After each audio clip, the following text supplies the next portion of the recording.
आइए तो बिहार स्पेशल के श्रृंखला को आगे बढ़ाते हुए इस वीडियो में हम मधुबनी चित्रकला, जिसको मिथिला पेंटिंग बोलते हैं, के बारे में एक डिटेल्ड एनालिसिस करने वाले हैं। देखिए, बिहार का जो हमारा कला संस्कृति है ना, उस कला संस्कृति में सबसे जीवंत और तेजी से विकास करने वाला कोई अगर एक चित्रकला है तो वो मधुबनी चित्रकला है। ये हमारे मिथिलांचल रीजन के लोक जीवन में, कह सकते हैं कि बिहार के लोक जीवन में कई सदियों से चलते आ रहा एक पारंपरिक कला है। खास करके ये मिथिलांचल के महिलाओं द्वारा इसको बनाया जाता है। मिथिला के जो महिलाएं हैं वो 90% से अधिक इसमें बढ़ चढ़ के हिस्सा लेती हैं। यही कारण है कि इस चित्रकला को महिलाओं की चित्रकारी बोला जाता है। देखिए, नेपाल का जो तराई वाला भाग है ना, खास करके जो बिहार से सटा हुआ है, मधुबनी हो गया, उसके बाद सहरसा हो गया, सुपौल हो गया, मधेपुरा हो गया, दरभंगा हो गया, इस तरफ आइए तो आपको सीतामढ़ी हो गया। तो इन सभी इलाका में क्या होता है, मधुबनी चित्रकारी बहुत ही बहुयात से किया जाता है। मधुबनी चित्रकला जो है धार्मिक अनुष्ठान के अवसर पर, खास करके यज्ञ हो गया, वेदी के अगल बगल का क्षेत्र हो गया, फिर शादी ब्याह का अवसर हो गया, पर्व त्योहार का अवसर हो गया, इन सभी अवसरों पर, शुभ अवसर पर मधुबनी चित्रकारी किया जाता है। मधुबनी चित्रकारी देश विदेश से लेकर के और भारतीयों के लोक कला के साथ ही बिहार का तो एक जन पारंपरिक कला बन ही चुका है। यह न केवल भारत में बल्कि इंग्लैंड हो गया, जापान हो गया और भी विश्व के कई भी कंट्री में ये बहुयात से अपनी पहचान बना चुका है। तो इसी के बारे में एक डिटेल्ड एनालिसिस करने वाले हैं। मधुबनी चित्रकला क्या है, इसके क्या क्या विशेषता है, इसके कौन कौन से कलाकार मूल रूप से भाग लेते हैं, और भारत सरकार के द्वारा कई सारे यहाँ पे पद्मश्री, पद्म भूषण कलाकार अलंकरण से भी यहाँ के कलाकारों को सम्मानित किया गया। और बीपीएससी के एग्जाम में, इवन यूपीएससी के एग्जाम में भी जब बिहार का कला आता है तो वहाँ पे खूब क्वेश्चन पूछा जाता है। तो श्योरिटी फॉर 1 या 2 question each PT and mains, आपको जरूर इसको बढ़िया से पढ़ के जाना होगा। वो हो ना हो, हमारे जो एक लोक जीवन का पारंपरिक कला है उसको समझने के लिए आपको इस वीडियो में बना रहना होगा। तो ध्यान से समझिएगा। मधुबनी चित्रकला को मुख्य रूप से 2 भाग में हम बांट के पढ़ते हैं। एक को बोलते हैं भित्ति चित्र और दूसरे को बोलते हैं अर्पण। अर्पण कहें तो रंगोली, जो महिलाएं रंगोली बनाती हैं ना, वही होता है अर्पण। रंगोली मुख्य रूप से ये धार्मिक अनुष्ठान के अवसर पे बनाए जाते हैं। देखिए, ये रंगोली का जो मेन मकसद होता है ना, इसमें क्या है, हमारे हिंदू धर्म में कुल 18 पुराण है। 18 पुराण के जो चिन्ह है, जो संकेत है, पद चिन्ह है, उसको इसमें उपयोग किया जाता है। साथ ही साथ यहाँ पे महिलाएं जो है केवल हाथ से ही बनाते हैं, चावल को फुला करके, और चावल को फुला करके उसमें रंग मिलाया जाता है, तब उसका बनाया जाता है। ठीक, तो अर्पण के बारे में हम बाद में पढ़ेंगे। फिलहाल अभी हम पढ़ते हैं भित्ति चित्र। देखिए, मधुबनी चित्रकला का हमने बोला कि 2 भाग में बांट के पढ़ते हैं। एक को बोलते हैं भित्ति चित्र, दूसरे को बोलते हैं अर्पण। फिलहाल भित्ति चित्र के बारे में जानिए।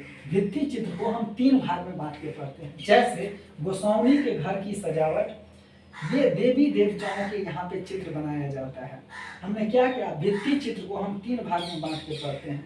पहला भाग में होता है यानी कि देवी देवताओं का चित्र, खास करके जो इष्ट देव होते हैं, हर एक हिंदू धर्म में हर एक परिवार में इष्ट देव होता है, उसको हम गोसाउनी बोलते हैं। तो गोसाउनी के घर की सजावट के लिए जो प्रतिमा बनाए जाते हैं, दीवार पे उकेरी जाती हैं, वो भित्ति चित्र के अंतर्गत आता है। इसमें देवी देवताओं के चित्र बनाए जाते हैं, खास करके राम सीता, उसके बाद शिव पार्वती, उसके बाद राधा कृष्ण। इन सबों का चित्र क्या होता है, तो घर के सजावट में, खास करके जो हमारे इष्ट देव है, गोसाउनी है, उस घर के सजावट के दौरान किया जाता है। भित्ति चित्र का दूसरा पार्ट होता है कोहबर के घर की सजावट। कोहबर मतलब जिसको सुहाग बोलते हैं ना, सुहाग घर, सुहाग घर या सुहाग कक्ष। देखिए, कोहबर जब शादी ब्याह करके पहली बार जब नई दुल्हन आती है, तो नई दुल्हन और नई दूल्हा को जिस घर में रखा जाता है, उस घर को बोला जाता है कोहबर। तो वही सुहाग कक्ष या कोहबर, उसको ना बहुत बढ़िया से सजाया जाता है।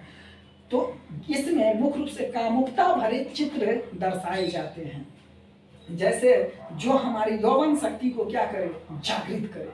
तो इसमें यौवन शक्ति और कामुकता को जागृत करने वाले चित्र को बनाए जाते हैं। इसमें कई प्रकार के पशु पक्षियों के माध्यम से इसको समझाया जाता है। वो अभी हम देखेंगे कौन कौन से पशु पक्षी किस किस के लिए होते हैं। जैसे केला जो है मानसलता का बोध करवाता है, मछली काम उत्तेजना का बोध करवाता है, सिंह शक्ति का बोध करवाता है। तो इसी प्रकार का यहाँ पे फिगर के माध्यम से वहां पे ड्रॉ करके, जैसे सिंह है शक्ति का बोध करवाता है, ठीक ना, बांस वंश वृद्धि का बोध करवाता है। तो ये सब जो कोहबर के घर होता है ना, उसके घर पे दीवार पे इन सभी का चित्र बनाया जाता है। भित्ति चित्र का तीसरा पार्ट होता है कोहबर के कॉर्नर की सजावट, जिसको कोनिया बोलते हैं। तो कोहबर के कोनिया या कॉर्नर के घर की सजावट क्या होते हैं, वहां पे एक बहुत ही स्वस्थ और उसका स्तन जो है वो बहुत उकेरा रहता है, मतलब कह सकते हैं यौवना से भरा हुआ एक काफी सुंदर युवती का चित्र, जिसको यक्षिणी बोला जाता है, उसका कॉर्नर में क्या किया जाता है, चारों कोना पे उसका चित्र बनाया जाता है, ठीक ना। तो कोहबर के कॉर्नर की सजावट के लिए यक्षिणियों के चित्र जो एक बहुत ही सुडोल और बहुत ही सुंदर अवस्था में है, जिसका स्तन जो है वो काफी बढ़िया से उकेरा हुआ रहता है। जैसे यक्षिणी अशोक कालीन प्राप्त मूर्तियां पढ़िएगा तो दीदारगंज से यक्षिणी की मूर्ति बनाई है, तो देखते हैं कितना सुडोल होता है। तो उसी प्रकार का कुछ चित्र जो है उसके कॉर्नर में ना बनाया जाता है। ये मुख्य रूप से करता क्या है, तो नई नवेली दुल्हन जो आती है हमारे घर में, वो वंश वृद्धि किस प्रकार से करे, और वहाँ पे जो पुरुष होता है वो किस प्रकार से, उस समय में तो इतना टीवी इंटरनेट नहीं था, तो यही दर्शाने का बोध होता था कि वंश वृद्धि करना है, और उसके लिए क्या होता है, महिला और पुरुष को एक साथ आना होता है। तो वही कामोत्तेजना का बोध, इन सभी का बोध करवाया जाता था। उसके बाद यहाँ पे देखिए मिथिला पेंटिंग से संबंधित कुछ बात, जैसे कि कोहबर चित्र प्रधानतः दीवारों पर ही चित्रित किया जाता है, जो बात हमने जिक्र किया है, और चित्र जो है अंगुलियां या बांस की कुची से बनाया जाता है। तो मिथिला पेंटिंग न केवल दीवार पे बल्कि कपड़ा पे, कैनवास पे, पेपर पे आदि पर भी बनाया जाने लगा है, क्योंकि इसका मार्केट में डिमांड बहुत ज्यादा हो गया है। और भारत के लोक कला का ये एक जीवंत उदाहरण है। न केवल बिहार के रीजन, मिथिलांचल के रीजन, बल्कि इंटायर वर्ल्ड में इसकी प्रसिद्धि मिल चुकी है। इसमें कई सारे प्रतीकात्मक महत्व की चीज है जो आपको एग्जाम में पूछेगा, इसको याद रखिएगा। जैसे केला मानसलता का बोध करवाता है, ठीक ना, मछली कामोत्तेजक का बोध करवाता है, सिंह शक्ति का प्रतीक है, सुग्गा सुग्गा जो होता है ना, जिसको हम लोग सुगा बोलते हैं, ठीक ना, जो चित्रकूट के घाट पे जो सुबह सुबह बोलता रहता है, राम राम करते रहता है, भोरे उठता है, वही सुग्गा का यहाँ बात किया है। ये काम वाहक का बोध करता है, बांस वंश वृद्धि का बोध करता है। अभी भी हम लोगों की संस्कृति में मिथिलांचल के रीजन में जाइएगा, जब बाल को काटा जाता है पहली बार उसको मुंडन बोलते हैं, ठीक ना। हमारे हिंदू धर्म में कुल 16 संस्कार होते हैं, जन्म लेने से लेकर के मरने तक। तो 16 संस्कार में एक मुंडन भी एक संस्कार है, जिसको उपनयन बोलते हैं। तो उस समय क्या होता है, काट करके ना दादी बाल लेती है और उस बाल को बांस में रखा जाता है, और वो बांस जो है वंश वृद्धि का बोधक होता है। तो वो परंपरा कहाँ से लिया गया है, तो वंश वृद्धि का परंपरा हमारे मिथिला रीजन में वो आज भी प्रचलित है। कमल का पत्ता, ये स्त्री प्रजन जो अंग होता है ना, उसका ये यहाँ पे बोध करवाता है। कमल का पत्ता याद रखिएगा, जो हमारा है ना स्त्री का प्रजनन अंग, जिससे स्त्री बच्चा को जन्म करती है, तो उसी का कमल का पत्ता ये बोध करवाता है। हंस मयूर ये शांति का प्रतीक है, और जबकि सूर्य जन जीवन का प्रतीक। तो ये प्रतीकात्मक रूप से आपको ऑब्जेक्टिव में दे देगा किस किस चीज का बोध करवाता है, और मिथिला पेंटिंग से ये संबंधित है। उसी प्रकार से यहाँ पर रंग का उपयोग किया जाता था, वो रंग प्राकृतिक होता था, पेड़ पत्तों पौधों फूल आदि से प्राप्त किए जाते थे। अब तो सिंथेटिक कलर आ गया है, अब उसका यूज कौन करता है, नहीं करता है। पहले इतना साइंस टेक्नोलॉजी नहीं था, तो उस समय में भी हमारी विधा जो थी, चित्रकला की विधा जी थी, मिथिलांचल रीजन में लोक परंपरा में काफी उन्नत अवस्था में था। जैसे यहाँ पे रंग के लिए जो प्रयोग किए जाने वाला चीज है, रंग वनस्पतियों से एकत्रित किया जाता था, क्लियर। खास करके पलाश से केसरिया रंग, जौ जला करके काला रंग, गेरू से लाल रंग, सेम के पत्ती से हरा रंग, हर सिंगार जिसको सिंगार हम लोग बोलते हैं, ये काफी बड़ा बड़ा फूल होता है, सुंदर होता है दिखने में, जिसको सिंगार का फूल बोलते हैं मिथिलांचल रीजन में। इसके डंठल से, जो उसका डंठल होता है, उससे नारंगी रंग बनाया जाता है। गेंदा के फूल से पीला रंग, नील से नीला रंग, नील की जो खेती पहले होती थी ना, इसी के लिए 1917 ईस्वी में चंपारण का विद्रोह हुआ था, तो नील से, उसी नील से नीला रंग बनाया जाता था। लाख के कीड़े से महावर रंग, घोंघे से बैगनी रंग, इन सभी चीजों का प्रयोग प्राकृतिक रूप से रंगों को बनाने के लिए किया जाता था। अब देखिए, इस रंग का भी महत्व है, सांकेतिक महत्व है। कैसे? तो देखिए, पीला रंग जो है वो धरती का बोध करवाता है, उजला रंग पानी का बोध करवाता है, लाल रंग आग का बोध करवाता है, काला रंग वायु का बोध करवाता है और नीला रंग आकाश के हेतु यहाँ पे प्रयोग किए जाते थे।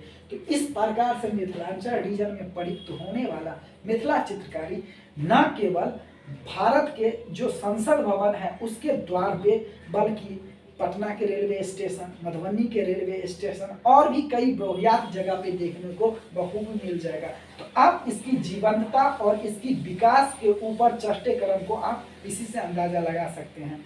और खास करके ये तो काफ़ी इम्पोर्टेंस हमारे लोक जीवन में रखता ही रखता है। इसके बाद हम अर्पण के बारे में स्टडी करते हैं। अर्पण, जिसको रंगोली बोलते हैं, मधुबनी चित्रकला का एक भाग है और यह आंगन, तुलसी चौरा में चौखट पे इसका निर्माण किया जाता है, बनाया जाता है। इसमें कूटे हुए चावल में रंग मिलाया जाता है और महिलाओं द्वारा उंगली से उसका निर्माण किया जाता है। पर्व, त्योहार, विवाह, उपनयन, संस्कार, यज्ञ आदि के अवसर पर इसको बनाया जाता है।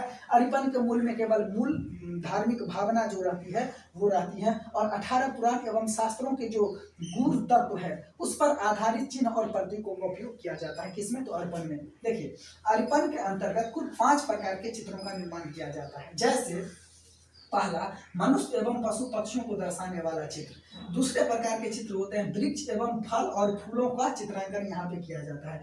तीसरे प्रकार के चित्रांकन के अंतर्गत तंत्रवादी प्रतीकों पर आधारित चित्र ही बनाए जाते हैं। चौथे प्रकार में देवी देवताओं के चित्र बनाए जाते हैं और पांचवें प्रकार में धार्मिक प्रतीकों के चिन्हों का उपयोग किया जाता है। जैसे कि स्वास्तिक चिन्ह, अभी भी हिंदू धर्म में कहीं भी जाइएगा ना तो तुलसी के आगे में देखिएगा ऐसे करके स्वास्तिक चिन्ह। हालांकि ये अलग बात है कि हिटलर के झंडा और हिटलर के बाजू पर जो रहता है एक चिन्ह, वो भी स्वास्तिक ही था। खैर वो हिस्ट्री का विषय है, लेकिन यहाँ धार्मिक प्रतीक चिन्ह जैसे स्वास्तिक हो गया, कमल हो गया। अब जब स्वतंत्रता संग्राम में पढ़िएगा 1857 का, तो वहाँ पे कमल के फूलों का उपयोग किया जाता था, वो अलग बात है। फिर कलश, हिंदू धर्म में बिना कलश का कोई मंदिर संभव ही नहीं है। और उसके बाद दीप, दीप को हम लोग सबसे पवित्र मानते हैं, अंधकार से प्रकाश की ओर ले जाने का एक प्रतीक मानते हैं। तो उसी प्रकार से मिथिला पेंटिंग में भी जो अर्पण या रंगोली बनाया जाता है उसमें मनुष्य एवं पशु पक्षियों को दर्शाने वाला चित्र, वृक्ष एवं फल फूलों को चित्रांकन, उसके बाद तंत्रवादी प्रवृत्ति पर आधारित चित्रांकन, देवी देवताओं के चित्र का चित्रांकन और धार्मिक प्रतीकों के चित्र, जिसके अंतर्गत की स्वास्तिक का चिन्ह, कमल का फूल, कलश और दीप आदि का प्रयोग यहाँ पे किया जाता है। तो इस प्रकार से मधुबनी चित्रकला के जो 2 पार्ट थे, भित्ति चित्र और अर्पण, जिसको रंगोली बोलते हैं, इसके बारे में हमने पढ़ा। तो हमने कहा कि मधुबनी चित्रकला या मिथिला पेंटिंग में प्रमुख चित्रकार में 90% से अधिक महिलाएं भाग लेती है, इसीलिए इसको महिलाओं की चित्रकारी कहा जाता है। हमने इस महिलाओं का नाम लिखा है, इन सबों को पद्मश्री से सम्मानित किया गया है। जैसे शशिकला देवी, महासुंदरी देवी, बउआ देवी, सीता देवी, सबों का सब जो है पद्मश्री से सम्मानित महिलाएं। इसके अलावा कई पुरुष भी हैं, जैसे सिंह पासवान, अरुण कुमार यादव और नरेंद्र कुमार गर्ग। ये मिथिला पेंटिंग के प्रमुख चित्रकार हैं। ये देखिए, ये जो मिथिला पेंटिंग है ना, इस मिथिला पेंटिंग को न केवल राष्ट्रीय बल्कि अंतर्राष्ट्रीय स्तर पर भी ख्याति प्राप्त है। अंतर्राष्ट्रीय स्तरता की बात करें तो 1942 में लंदन के आर्ट गैलरी में इसका प्रदर्शन लगाया गया था। कब? 1942 में, यानी कि आज़ादी के समय से ही ये मिथिला पेंटिंग अपने चरम स्थिति पर है।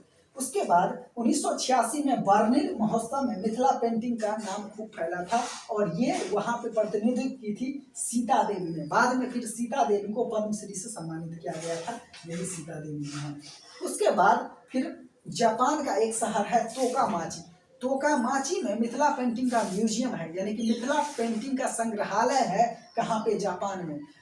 तो अंतर्राष्ट्रीय स्तर पर हमने देखा कि मिथिला पेंटिंग किस प्रकार से रोल निभा। अब न केवल अंतर्राष्ट्रीय बल्कि राष्ट्रीय स्तर पर भी इसकी खूब चर्चा हुई है। जैसे राष्ट्रीय स्तर पर 1966 ईस्वी में भारतीय हस्तशिल्प परिषद के सदस्य थे भास्कर कुलकर्णी। भास्कर कुलकर्णी जी मिथिलांचल रीजन में आए थे और इसकी उन्नत और जीवंत दशा को देख करके ये 1967 में होने वाले जो वहाँ पे चित्रकला का प्रदर्शनी लगाया गया था, दिल्ली ले जाने का यहाँ पे प्रयास किया था। तो इसी के प्रयास के वजह से और साथ ही साथ केंद्रीय मंत्री ललित नारायण मिश्र, उपेंद्र महारथी और उपेंद्र ठाकुर के द्वारा मिथिला पेंटिंग का नाम न केवल राष्ट्रीय स्तर पर बल्कि अंतर्राष्ट्रीय स्तर पर भी खूब फैला। तो ये था हमारा एक डिटेल्ड एनालिसिस यूपीएससी और बीपीएससी प्रोस्पेक्टिव्स के नजरिए से, साथ ही साथ लोक जीवन, भारतीय चित्रकला और क्षेत्रीय चित्रकला, खास करके मिथिला पेंटिंग और बिहार वाले रीजन को समझने के लिए। तो मिलते हैं नेक्स्ट वीडियो में, तब तक के लिए धन्यवाद। आशा करते हैं कि ये वीडियो अच्छा लगेगा। Thank you.